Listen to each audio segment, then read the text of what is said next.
Сәлем достар, бүгін біз сіздермен құймақ пісіреміз. Сонымен бізге қажетті нәрселер, бізде барлығы көлемі бірдей стакан, кеселер, стакан алсаңыздар да болады орнына. Сонымен 1,5 кесе су, жартысымен мында құйып алғам, жылы су, 1 кесе сүт, жарты кесе сұйық май, 2-3 ас қасық, 4-5 ас қасық қоса берсеңіздер болады. Қант, 2 жұмыртқа, жарты шай қасық тұз, 1,5 кесе ұн.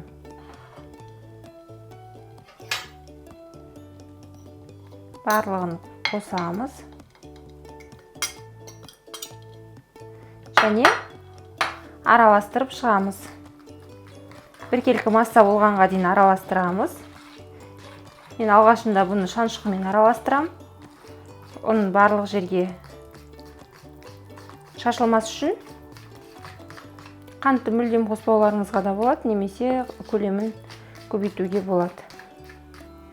Арнайы араластырғышпен араластырсаңыздар болады, жиеншік деп айтып жатамыз. Және 30 секунд блендерда бір тегіс массаға айналғанша шайқап аламыз. 30 секунд көлемінде біркелкі масса болғанша шайқап аламыз. Массамыз дайын, және осы массаны 10-15 минут көлемінде ұнға әбден сұйықтық сіңгенше қоя тұрамыз. 15 минут тұрды қамырымыз. Жақсылап бір ожаумен сапырып шығамыз. Қаймақ дейміз бақ, айран тәрізі массаға айналды. Енді оны қызып тұрған табамызға пісіріп аламыз. Қызып тұрған табамызға алдын ала сұйық майды майлыққа орап жағып жібереміз.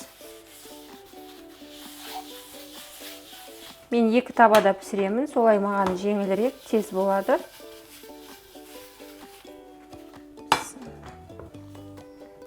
Пешті орташа отқа қоямыз.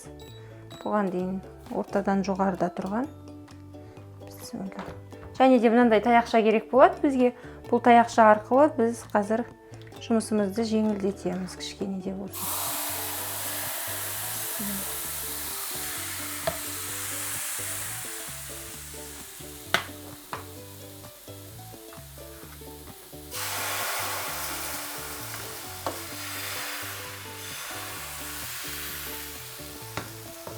Алғашқы құймақтарымыз дайын болып жатыр.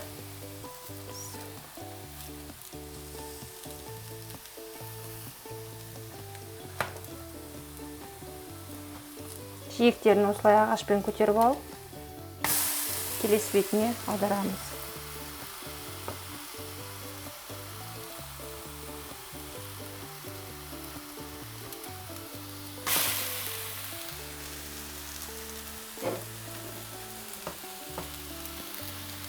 Мұнда қойып тұрсақ болады.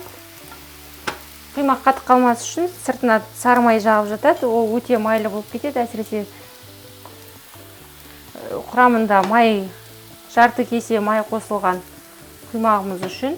Мінекей, алғашқы құймақ аяқталды.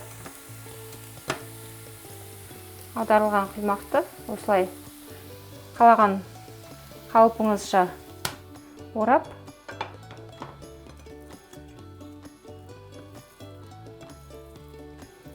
жинап ыдысқа салып тұрамыз.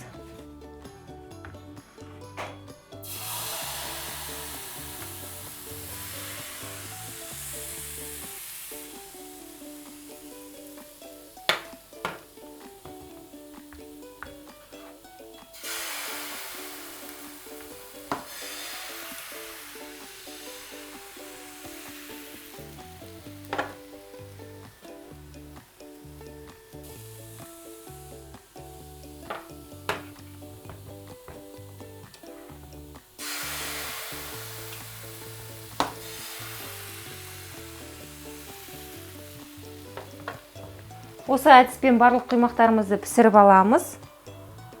Және құймағыңыздың түсі қантты молырақ қоссаңыз, бұдан қызылдау болып шығады. Ал қантыңыз аз қосылған сайын ол біраз ақшыл түсте пісіп шығады.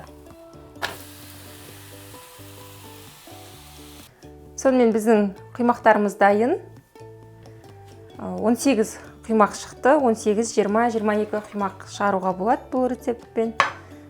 Осындай құймақтарымыз дайын. Қалауларыңызша қаймақпен, тосаппен, балмен, тағы да басқа нәрселермен жеулеріңізге болады, өздеріңіз қалағандай. Инстаграмдағы, Фейсбуктағы, ВК-дағы парақшаларымызға жазылыңыздар, арнамызға тамашалап, лайк басыңыздар, ұнап жатса. Астарыңыз дәмді болсын.